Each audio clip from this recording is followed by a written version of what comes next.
All right, so next we have a line balancing example, straight from the textbook. You can go read about it. In this example, we need to do 500 units per day, and it is an 8-hour day. So we need to do 500 of whatever widgets every 8-hour shift. Now, this is the depressing part, because if you break down the 8 hours, take 8 hours times 60 minutes times 60 seconds, there's 28,800 seconds in an 8-hour shift. So before you volunteer for that desk job all day long, keep in mind that you'll be sitting at that desk for 28,800 seconds. Just imagine.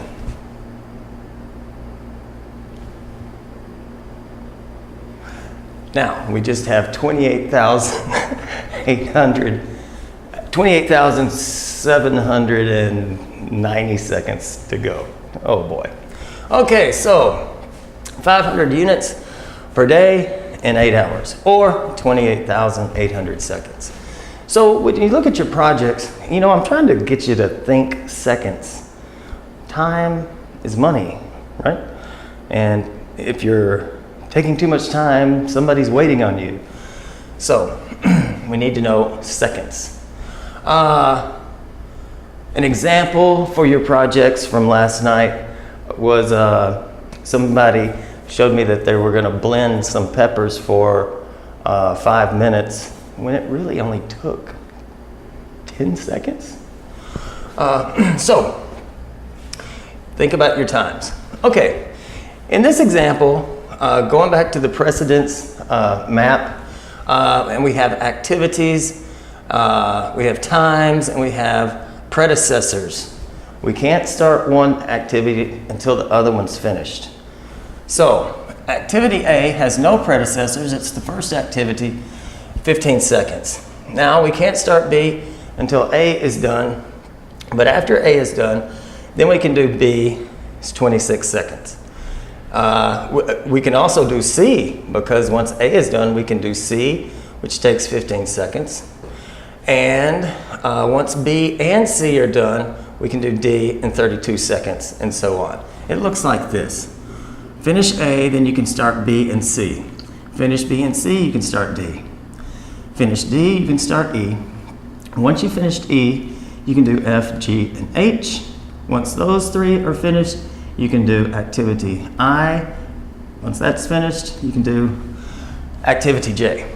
So now we're going to find how long it takes to do all of the activities. We're going to find out how many we need to do per amount of time to make our quota of 500 per 28,800 seconds. And then we need to figure out how many workstations will be needed to complete the task, and have our even flow going where there's minimal, as minimal as we can get, idle time, wasted time. So we have all of our activities, and the total work time, when you put all the activities together, is 202 seconds. Okay, so with tack time, we take the available production time and divide it by the required output. So 28,800 seconds, the number of seconds in an 8-hour shift, divided by 500 units, the required output. We have to have one of these things completed in 59.6 seconds per unit. One needs to be coming off the line every 57 seconds, or we're not going to make it, and they're going to fire us. So we found the tack time. Now we need to find out how many workstations we need. The minimum number of workstations. Here's the little formula: total work time divided by tack time. So our total work time, 202 seconds, divided by our tack time of 57.6 seconds, equals 3.51 workstations. We can't have a fraction of a workstation, so let's go look at 4 workstations. Now, we know that we have to have one done every 57.6 seconds. We know we have 4 workstations to deal with.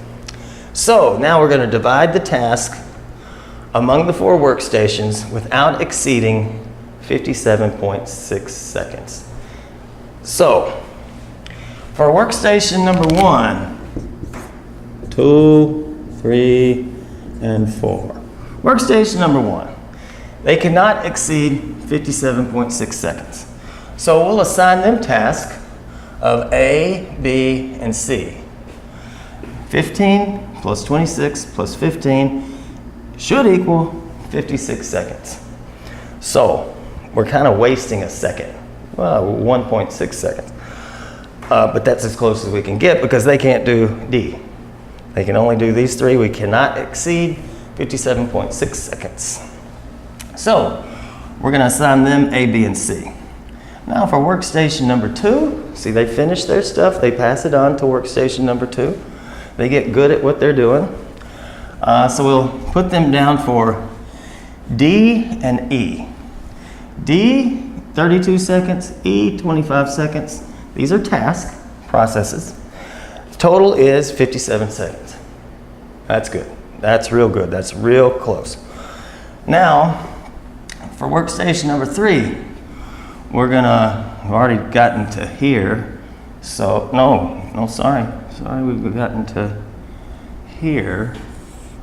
This is going to be 1. This is going to be 2. Now we need to assign some work for workstation number 3. So we'll assign them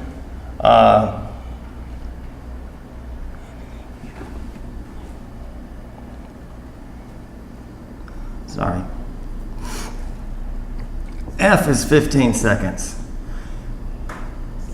G is 18 seconds.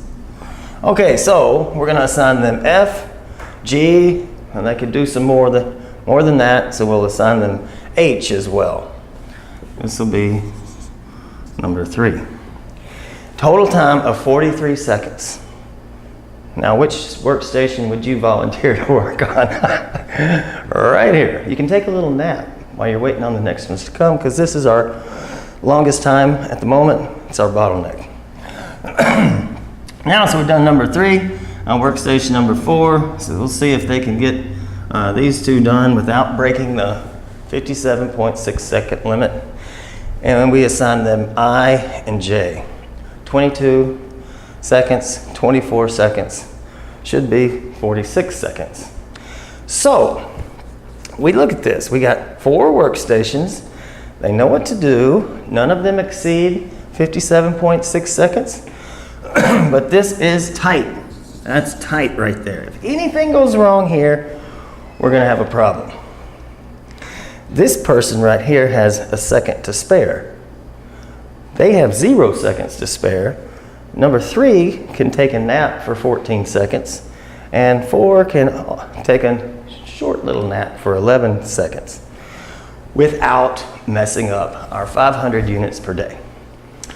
We need a product coming off the line every 57.6 seconds, or we're not going to make it.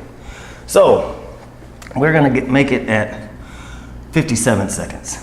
Now, this 57 seconds, an amount of time, and you have 4 workers. So 4 workstations times 57 seconds equals a total amount of work of 228 seconds. So if we want, how much time is wasted here?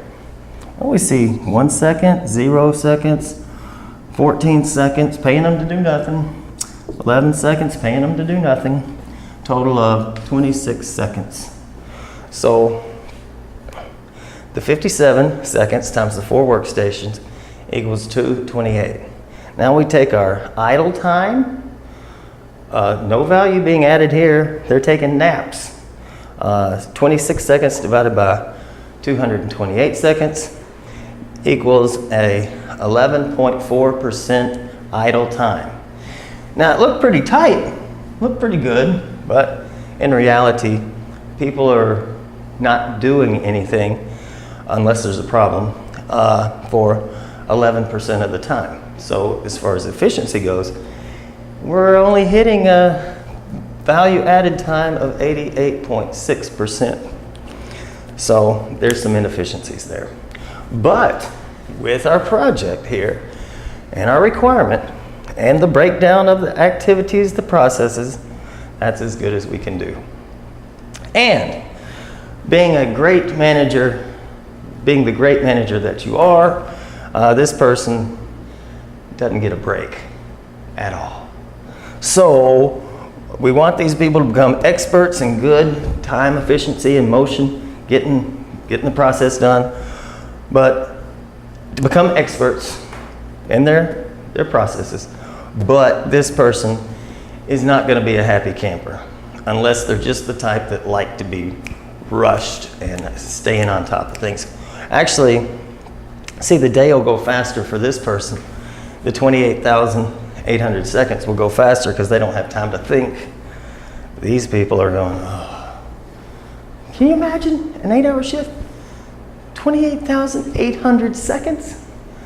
Oh boy, that's a long day at the office. Speaking of waste and muda, waste of time, in the past 8 hours, how many of those 28,800 seconds did you waste? It's pretty sad. Okay, so I hope you got that. It's in the textbook. This is straight from the textbook. Really just two little things here.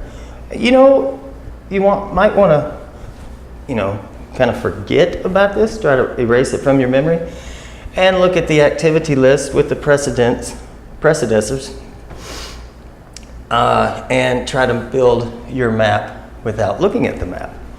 There's probably more examples in the book that you could do and try to see if you can map it out like this, like it is here. Okay, so pretty cool. Wow, we're operation managers now. Scheduling, dividing up tasks, trying to become efficient, trying not to waste time. And we don't want to beat anybody up. This person needs to take a nap.